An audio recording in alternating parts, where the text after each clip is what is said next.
हमारी पार्टी के फैसलों पे दखल अंदाजी करने का कांग्रेस को बिल्कुल हक नहीं है। अपनी पार्टी के फैसले खुद करे।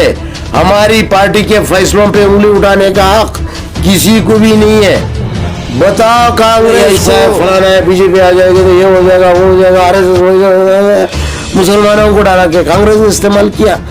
आप वही आइडियोलॉजी हिंदू अपने हिंदू भाइयों को डरा रहे मुसलमानों का। अगर इस मुल्क में मुसलमान नहीं है तो सियासत होगी क्या? नाम दे के सियासत करेंगे ये लोग? किसकी मुखालिफत करके, किसको गाली दे के हीरो बनेंगे ये लोग? अरे थैंक यू बोलो वो कम्युनल लोगों, थैंक यू बोलो हमको। अगर आया है तो दाढ़ी की आड़ में कौन आया है, ये सूट पहन के कौन आया है, ये कुर्ता पैजामा पहन के कौन आया है, इसका मकसद क्या है, ये मुसलमानों को समझने की खूबी और क्वालिटी आना। उनसे कहो कि जहाँ जहाँ मुसलमान जीत रहा है वहाँ वहाँ नॉन मुस्लिम को टिकट दे के क्यों मुसलमान को हराते हैं। और जो अपने आप को सेक्युलर कहते हैं, शर्म आना चाहिए उनको। अगर वो लोग अपना सेक्युलरिज्म बताते, मुसलमान को वहाँ कैंडिडेट बनाते, तो शायद उसके बाद भी हम मुसलमान को डाल रहे हैं तो वो गलती है ना। वो बीजेपी पहचानती है हमको मुसलमानों को, ना ही कांग्रेस पहचानती है। एक बार पूरी तरह पूरी ताकत के साथ में 1994 में रियासत कर्नाटक पे हुकूमत कर चुकी है। तो अस्सलाम वालेकुम रहमतुल्लाहि बरकातुहू। आपका जो सवाल है, पहला सवाल आपने बिस्मिल्लाह शुरू किया नाजायज सवाल से। ये कैसे कह दिए कि आप हमारी पार्टी का ग्राउंड ही नहीं है। जो पार्टी एक बार पूरी तरह पूरी ताकत के साथ में 1994 में रियासत कर्नाटक पे हुकूमत कर चुकी है, और श्रीमान देवेगौड़ा जी जिनकी ये पार्टी है जनता दल, वो इस देश के प्रधानमंत्री रह चुके हैं।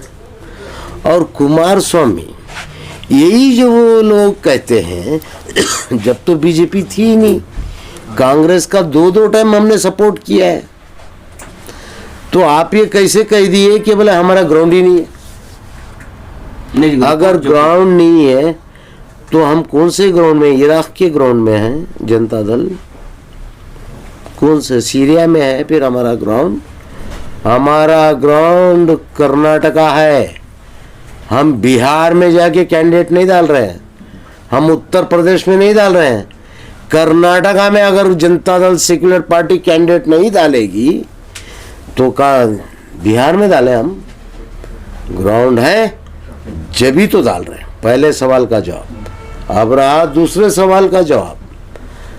मुसलमानों को पार्टिसिपेट करने का हक बिल्कुल ही नहीं है। ना वो बीजेपी पहचानती है हमको मुसलमानों को, ना ही कांग्रेस पहचानती है। हाँ, अगर कांग्रेस वहां मुसलमान लीडर को टिकट दे रही है जिनका ग्राउंड या बेस है, तो हम नहीं डालते थे पार्टी से। हम लोगों ने फैसला कर लिया कि वहां दो गैर मुस्लिम लड़ रहे हैं, तो वहां क्यों ना मुसलमान को उतार के मेजॉरिटी पे वोट है, तो क्यों नहीं ये दो कॉन्स्टिट्यूंसी में मुसलमान को मौका दिया जाए। एक तो औरत जात, औरत को सियासत में लाना गलत है, तो हाँ, इस गलती को मैं दावे से दोबारा दोहराने की इजाजत देता हूं मेरी पार्टी को। और दूसरी कॉन्स्टिट्यूंसी में एक हाईली एजुकेटेड इंसान और मुसलमान आके अपने मुकाबला करना चाहता है, तो क्या उसकी हिम्मतों को तोड़ दिया जाए? ये बोल दिया जाए कि तुम हार गया या जीत गया? गलत है। तो हमारी पार्टी के उसूल है कि माइनॉरिटी को आगे लाया जाए। ये देवेगौड़ा जी ने डिसाइड कर लिया है और कुमार स्वामी ने जिद पे उतर आए हैं, क्योंकि हमारे आने वाले चुनाव 2023 में हमको भले एक बार हार के तजुर्बा क्यों नहीं हो जाए, लेकिन कम से कम 20 सीट मुसलमानों को जितवाना है हम लोगों को। 20 सीट देने का इरादा किया है कुमार स्वामी जी ने, तो 20 सीट का ट्रायल हम लोग 2 से भी ना करें। ये कौन होते हैं हमको बोलने वाले कि तुम्हारा बेस वहाँ नहीं है, यहाँ बेस नहीं है। अगर जनता दल सेक्युलर का बेस कर्नाटका में नहीं है तो फिर और क्या होना चाहिए? ये बेवकूफ़ी के स्टेटमेंट है। उन लोगों को बोल दो कि तुमने मुसलमानों के ताल्लुक से ये रहम दिली, ये बड़ा दिल क्यों नहीं दिखाया? जो अपने आप को सेक्युलर कहते हैं, शर्म आना चाहिए उनको। अगर वो लोग अपना सेक्युलरिज्म बताते, मुसलमान को वहाँ कैंडिडेट बनाते, तो शायद उसके बाद भी हम मुसलमान को डाल रहे तो वो गलती है, मैं मानता था। बीजेपी को फायदा पहुंचाने के लिए जेडीएस ने मुस्लिम उम्मीदवारों को मैदान में उतारा है। कौन कह रहा है? कांग्रेस कह रही है। तो कांग्रेस को कहो कि अगर मुसलमानों से हमदर्दी है तो अपने कैंडिडेट को विड्रा कर दे और जनता दल के कैंडिडेट को सपोर्ट कर दे। बताओ, बोलो उनको, बताओ कि मुसलमानों से कितनी हमदर्दी है, कह दो उनको। वो नहीं रिपीट करना चाहते ये बात तो ठीक है, दोनों तरफ कैंडिडेट ना डाले कांग्रेस के, और कांग्रेस का जॉइंट वेंचर में भी हमारी मदद कर दे। चलो बोलो मुसलमानों को जिता दो अगर मुसलमानों से हमदर्दी रखते हो तो, वरना हमारी पार्टी के कानूनों को, हमारी पार्टी के फैसलों पे दखल अंदाजी करने का कांग्रेस को बिल्कुल हक नहीं है। अपनी पार्टी के फैसले खुद करे, हमारी पार्टी के फैसलों पे उंगली उठाने का हक किसी को भी नहीं है। बताओ कांग्रेस को कि अगर मुसलमानों से हमदर्दी है तो अपने कैंडिडेट ना डालें, अपने सारे वोट को जनता दल को दिला दें और दोनों मुसलमान कैंडिडेट को जिता दें, तो मैं भी मान लूंगा कि कांग्रेस सेक्युलर है। वरना मैं कहूंगा कि कांग्रेस बीजेपी की बी टीम है, ना मुसलमानों को जीतने देती है, ना जनता दल को सिर उठाने देती है। वो चाहती है कि या वो पावर में रहे या बीजेपी रहे। ये लोग यही चाहते हैं। कौन कहता है? हम ये बात हमेशा कही जाती है। कौन कहता है? सवाल ये है। सब यही बात कांग्रेस वाले भी कहते हैं। तो कांग्रेस वालों से कहो कि जहां जहां मुसलमान जीतते हैं वहां तुम क्यों गैर नॉन मुस्लिम को टिकट देते हैं? वो हमसे क्या सवाल करेंगे यार? हमारा सवाल लेके उन पे जाओ ना आप। उनसे कहो कि जहां जहां मुसलमान जीत रहा है वहां वहां नॉन मुस्लिम को टिकट दे के क्यों मुसलमान को हराते हैं और अपने आप को सेक्युलर क्यों बोलते हैं? उनको बोलो कि उनकी पार्टी तब्दीलियाँ लाए। हमारी पार्टी में जो जो तब्दीलियाँ लाना है इंशाअल्लाह ताला हम लोग सब, हमारे हुक्मरान यही है। हमको कहीं वहाँ दिल्ली में कश्मीर में जाके पूछने की ज़रूरत नहीं है।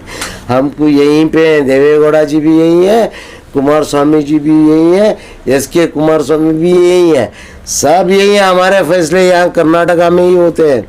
हमको वहाँ जाके पूछ के आके बोलने की ज़रूरत नहीं है। हमारे फैसले हम लोग खुद पटापटी चुटकियाँ बजा के कर लेंगे।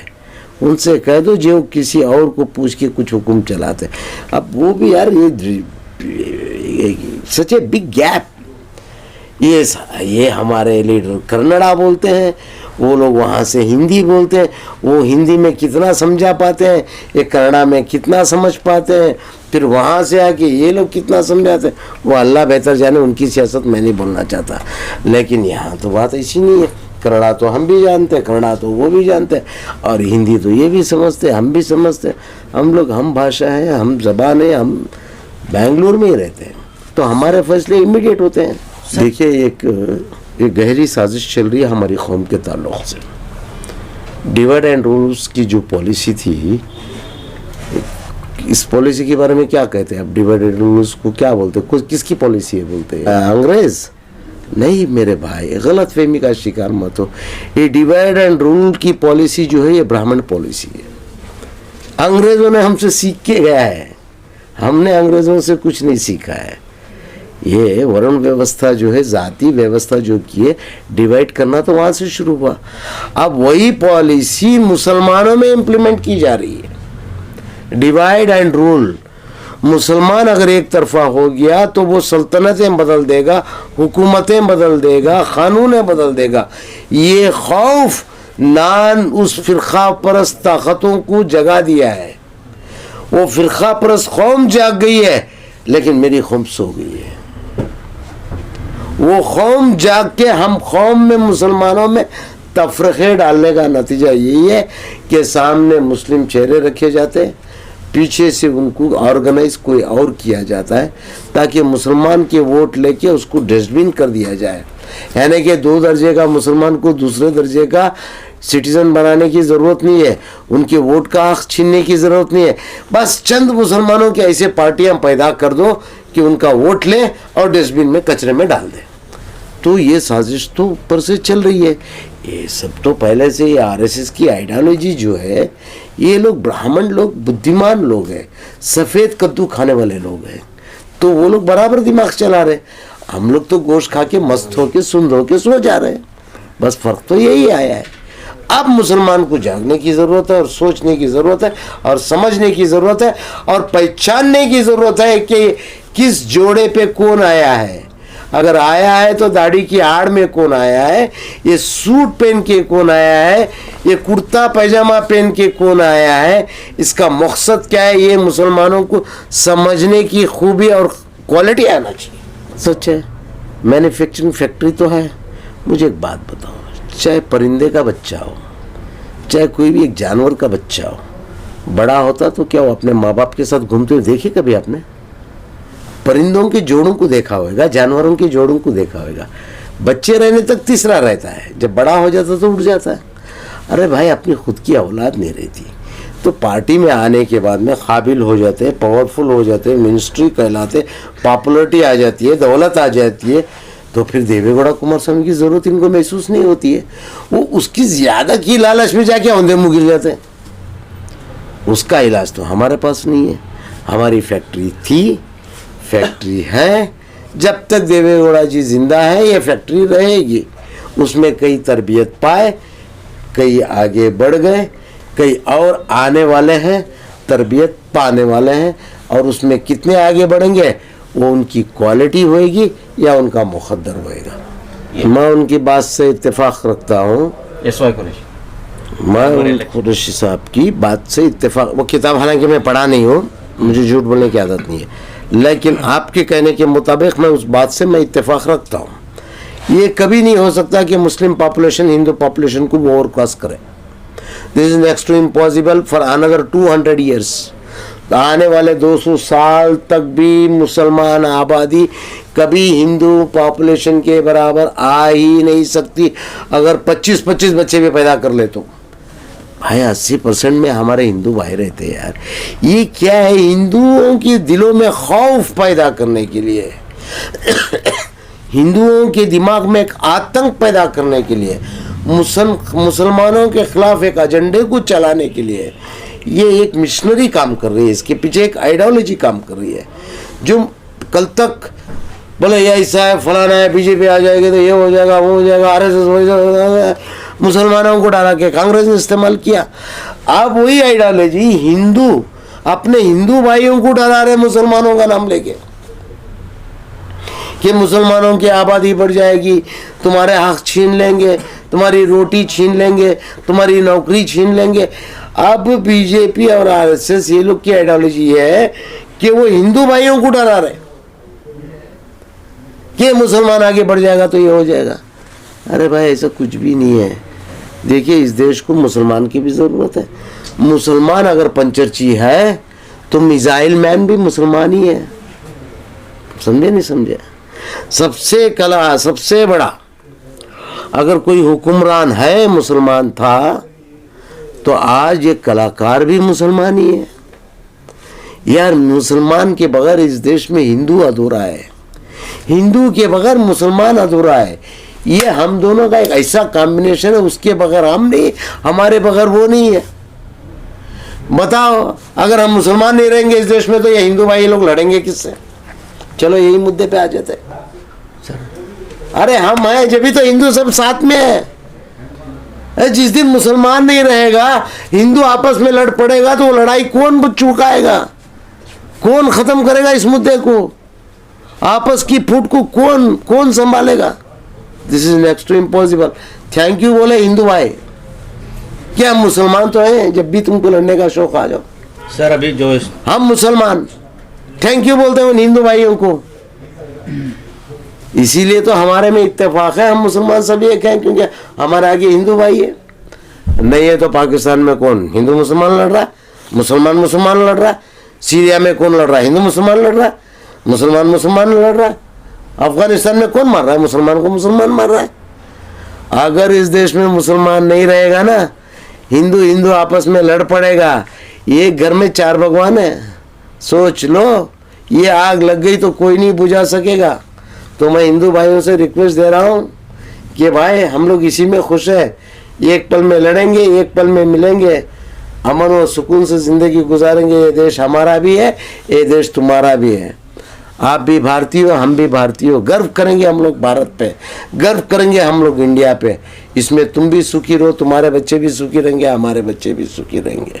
जब विदेश में जाता हूँ तो कोई ये नहीं पूछता कि जफरुल्लाह खान तेरी जात कौन सी है, कोई यही पूछता है कि तुम कौन है। तो मैं गर्व से कहता हूँ कि मैं भारतीय हूँ।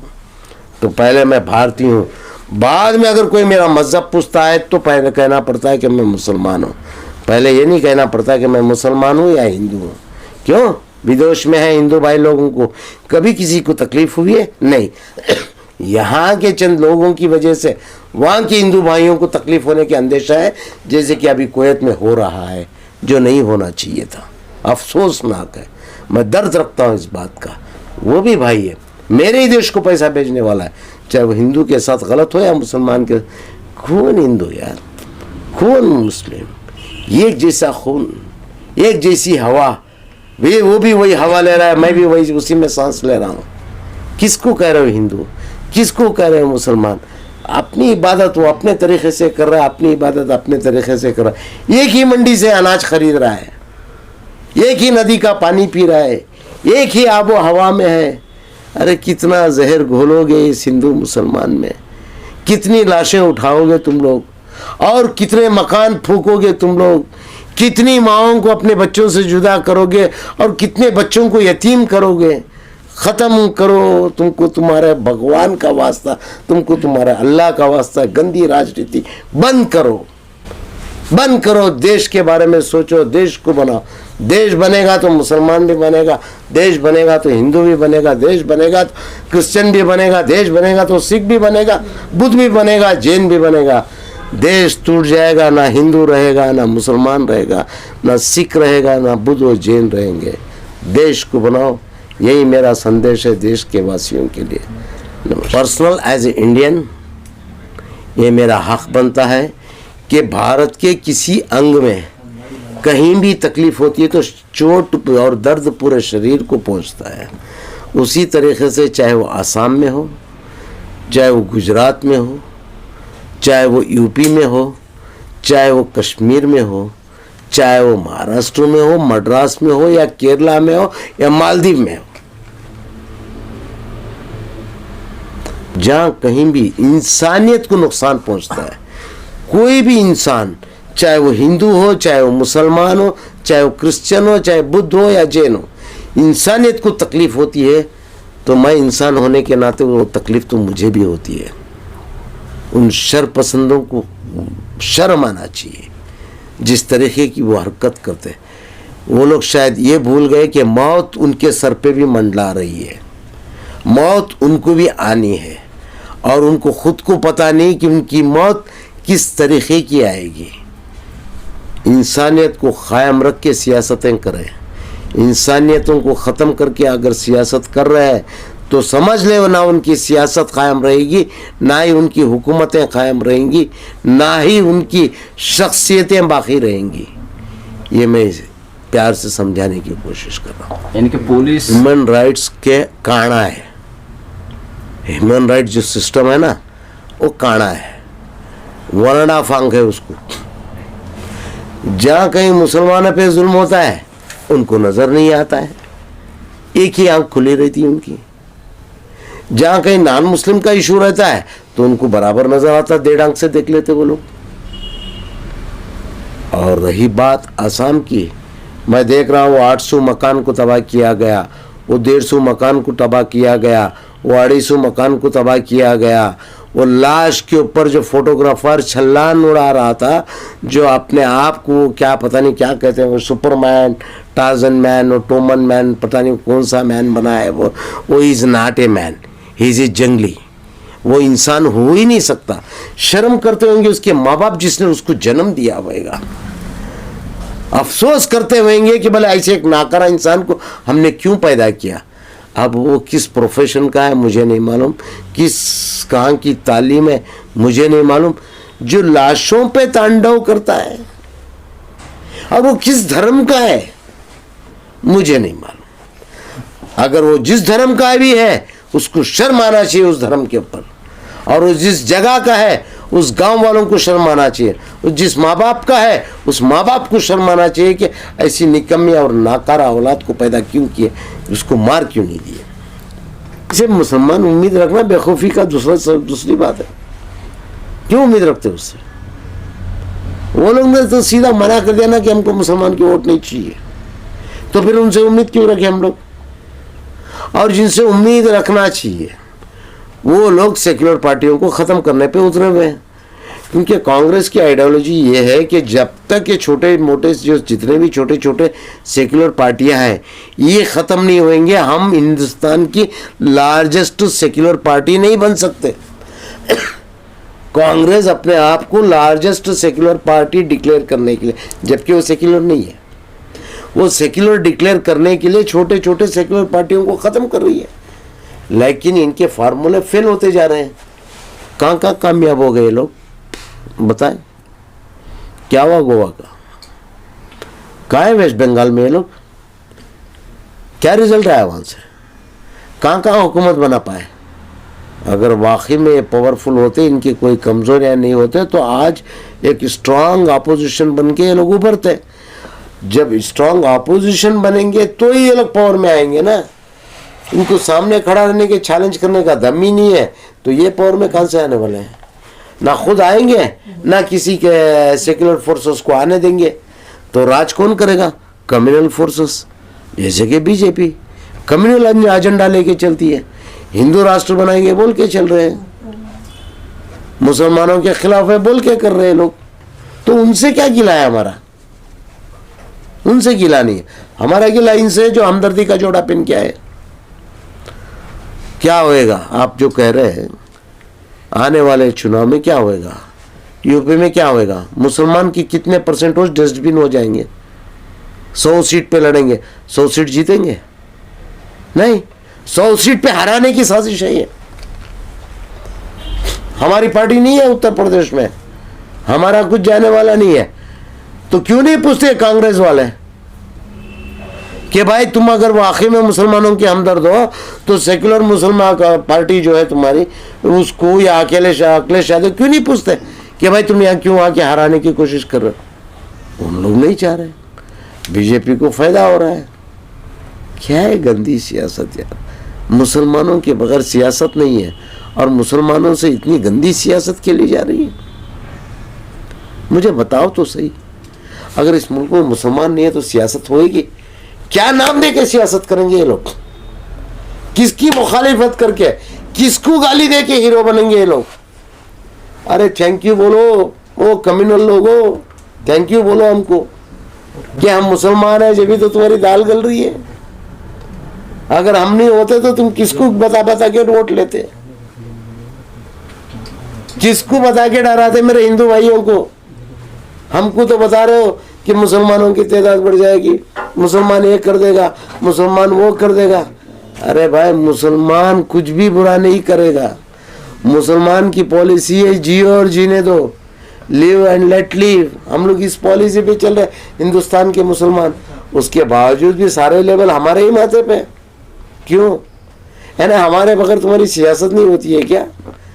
एक बार मुसलमान का नाम लिए बगैर या पाकिस्तान का नाम लिए बगैर, इस्लाम का नाम लिए बगैर सियासत करके बताओ, तुम्हारा भाषण कंप्लीट करके बताओ, मान जाता हूं। हमसे तो तुम जी रहे हो और बदनाम हमको कर रहे हो। वालों से खुद की वजह से, इसका कोई और जिम्मेदार नहीं। ना मैं इसको बीजेपी को जिम्मेदार मानता हूं, ना ही मैं कोई दूसरी जमातों को जिम्मेदार मानता हूं।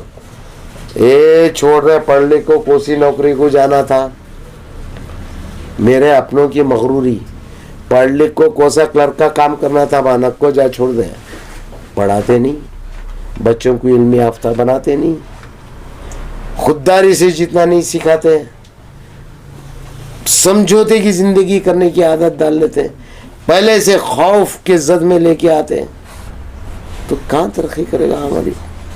और उसके ऊपर से सोने पे सुहागा, वो उस फिरके का, मैं इस फिरके का है, उन्हें न कर बेटी नहीं नहीं नहीं सैयदान के घर में बेटियां नहीं देते, पठानों को नहीं देते। क्यों नहीं देते भाई? ये ब्राह्मण नीति इस्लाम में कब से आ गई? क्यों क्यों शिया है, क्यों वो सुन्नी है, क्यों वो खादियानी है, क्यों वो बोरा है, क्यों क्या बोलते हैं वहाबी जमाती आले हदीस। अरे पता नहीं है यार कितने हदीस, मेरी समझ में नहीं आ रहा। इतने फिरकों में बांट किया, इतने टुकड़े कर दिए कि इनको जोड़ने तक मैं बोलता हूँ हमारी सदियाँ निकल ना जाए। कहो कि एक हदीस ये भी सच है, मुसलमान एक प्लेटफॉर्म पे आएंगे जरूर, जानते हो कब? कब? जब यौमुल आखिर होएगा, सभी एक झंडे के नीचे खड़े रहेंगे। उनसे कहो कि भाई वक्त रहते आ जाओ इस झंडे के नीचे, कम से कम कुछ तो हम लोग अपने एक दूसरे की दिल की बात को तो बांट लें। बस हमारे कौम को जगाने की ज़रूरत है। कोशिश करो आप लोग भी कि इस कौम को जगाया जाए। बाकी उस रब पे छोड़ता हूँ, वही फैसला करें।